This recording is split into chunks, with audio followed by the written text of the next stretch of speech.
ඉතින් මොකක්ද මේ හෙලඑක්ස් AI කියන්නේ? ඉතින් Nova AI එකට මොකද උනේ? ඉතින් අද වීඩියෝ එකෙන් අපි ඔන්න ඔක ගැන කතා කරමු. ඉතින් කලින් තිබ්බ නම ඔයගලන්ට ගොඩක් හුරු පුරුදු නම Nova AI කියන්නේ. ඉතින් ඒක සම්පූර්ණයෙන්ම අයින් කරන්න සිද්ධ වුණා.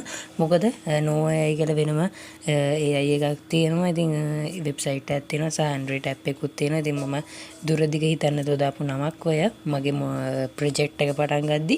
ඉතින් දැන් ඔන්න වෙනස් කරලා තියෙනවා හෙලඑක්ස් AI කියලා. ඉතින් නම මේ නමෙන් කිසිම එකක් නැහැ. ඒ වගේම අපේ ලංකාවේ අනන්‍යතාවයත් ඒ විදිහටම රැකගෙන ඉස්සරහට යන්න පුළුවන් නමක් සහ සිම්පල් නමක් තියෙන්නේ.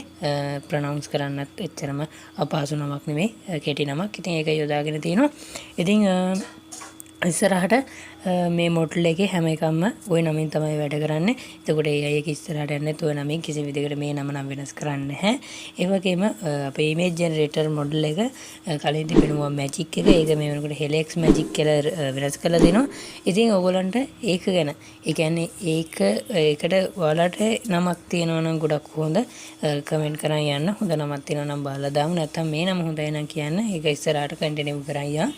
ඉතින් ඔය ගැන තමයි කියන්න තියෙන්නේ. ඉතින් අද ඉඳන් හෙලඑක්ස් AI එකත් එක්ක දිගටම එකතු වෙලා ඉන්න. ලංකාවේ සිංහල ඇඩ්වාන්ස් විදියට ට්‍රේන් කරලා තියෙන එකම AI එක. එහෙනම් තවත් අලුත් වීඩියෝ එකකින් හමු වෙමු. ඔයගලන්ට සුබ දවසක්.